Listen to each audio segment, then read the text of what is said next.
Hi, my name is Rob Walker, Facility Director at Bladensburg Waterfront Park, and this is DoeTV. So here at Bladensburg Waterfront Park, we try to get people engaged with the Anacostia River.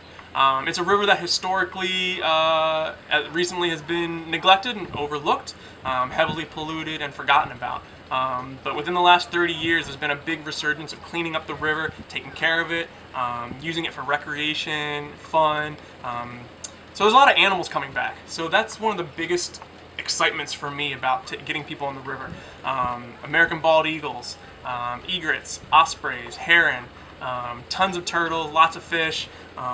So come on down, take a boat ride. We rent canoes and kayaks. We have big festivals. We just have a lot going on. So it's fun to get out on the river. It's a safe, easy river to explore and paddle on. And it's getting better every year. So come join us.